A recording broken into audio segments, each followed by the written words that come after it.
gosh, I can't see. Is this thing on? Oh. Hey, Dimple Gang. I'm a real upgrade. Keep it 1,000. She ain't fucking with my style, no, no. You need someone that you know ain't gon' tell. Let's scoop you up when she giving you hell. Look at me, baby. I know you see Alright. I know you guys are probably wondering. Excuse me. I'm just getting over my cold, but I feel way better. You see all my other family. You see my nieces and nephews. You see my mom. You see my brothers and my sister. And you guys are probably wondering, where is her dad?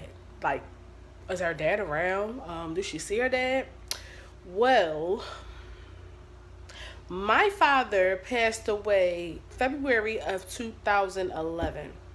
And there were a lot of things that happened between that time. But my mom and dad had 7 children, all by the same man, all by the same woman. My dad does have one other child. She's 32, I believe, 32, 29, 32 or 30. She's 4 years older than me, so I'm 29. Count 4 after that. My older sister, her name is Naja, but we don't speak, and that's because of her own feelings. But anywho, they had 7 children, which I am the oldest of those 7 children, and excuse me, and my mom and dad were never married up until they had Jarrell. So they got married in 2005 of December, and they had Jarrell. That wait, am I wrong? I don't know. Yeah, December 2005, December, because Jarrell was a little baby. So, so he started getting sick and stuff like that around 2009, but it wasn't really major as he told us. But in 2010, something happened to his leg where he said he sprained it or whatever, and he walked on it. Come to find out, he finally went to the doctor because he was always scared to go to the doctor. Said they keep the hospital. The hospitals kill people, which is probably a fact. He went and they said it was broken, so he had to get pins and needles, pins and needles in his leg and a crown, a halo that went around it, which got infected. I guess because the hospital didn't take care of it the way they should have. Anyway, it got infected and he had to end up getting it amputated. Mind you, they did not have the correct information on my dad because he gave them the wrong name. My dad was a slick person. He was very slick. He gave them the wrong name, which was Curtis Williams. My last name is not Williams. My last name is Ross. His name was not Curtis. That was his middle name. His first name was Christopher. So anywho, he ended up getting it amputated or whatever. And I remember the last days that I was up there with him because I was starting a new job. And I went up there the first time before he got amputated. He was telling me he wanted some Popeyes the next time I come, blah, blah, blah. And I'm like, Dad, you know you can't eat that. He's like, I don't give a fuck. I don't give a fuck. These doctors can't tell me what to do. So I'm like, all right, whatever. I'll bring you Popeyes. Next day I bring him Popeyes after my job, after my training. And he didn't even eat it, but he ate some.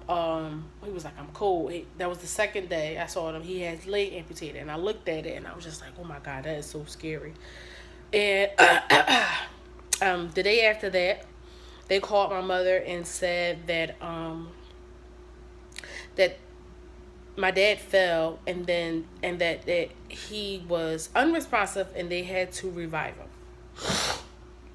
And my mom got the call because prior to that they were married, but they had just got a divorce because my dad was just wasn't acting right.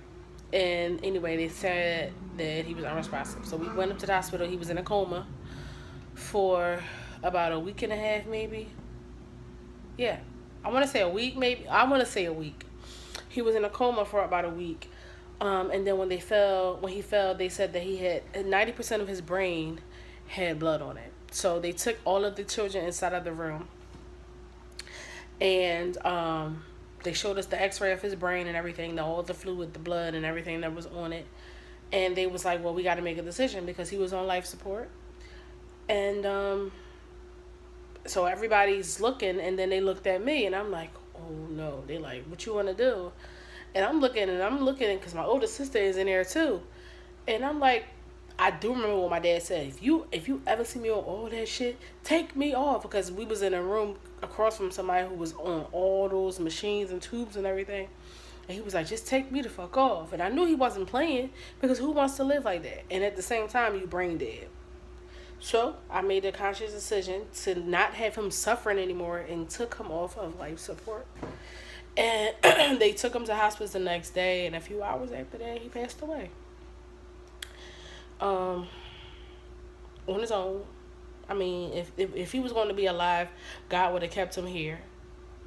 But being on life support and brain dead, that's just not a life to live. You're not gonna know nothing. All you're gonna do is hear, and you ain't gonna be able to talk or anything like that. And the last thing that go is your hearing. So I mean, it was hurtful and everything. I wasn't really too much of a daddy's girl, even though I wanted to be. But my dad, he was a good person, except for when he was drinking. Like, you wouldn't really understand my dad unless you was always around him. So if he wasn't drinking, Chris is that bull. That's what he always just say. I'm that bull. I'm that bull. And my dad was very conceited. That's probably where I get it from. Very vain. But yeah, he was always proud of me. And I'm saying my mom was not, but he always just was over the top with it. Always expected a lot out of me and everything. Always expected me to go above and beyond. And before he passed away, he had gave me a card, that birthday of 2011, March. And I forgot what the card said on it, but at the end he said, "Love, Dad." And on the front it said, "To Miss Star," saying I'm gonna be a star. I mean, I don't know if I'm gonna be a star, but I got you guys subscribed to me and giving me all this feedback and everything, so I'm happy about that. My dad always sees things before it happens. Like he said, my brothers was gonna be rappers and performing and everything, and they doing it. So I do miss my dad very dearly. I wish he was here. Our connection was getting stronger, and our bond was getting there because I was getting older, and I understood that some things you can't change about a person. And the Bible says, "Honor thy mother and thy father, and our days will be long upon this earth." So you guys honor your mothers and your fathers, because you never know when you're going to lose them, when you never know what's ever going to happen to them. So that's what happened to my dad. So make sure you guys thumbs up this video, comment, like, and subscribe down below. Hit the subscribe bell next to the subscribe button for more videos from Dimples 215. And I will see you guys next time.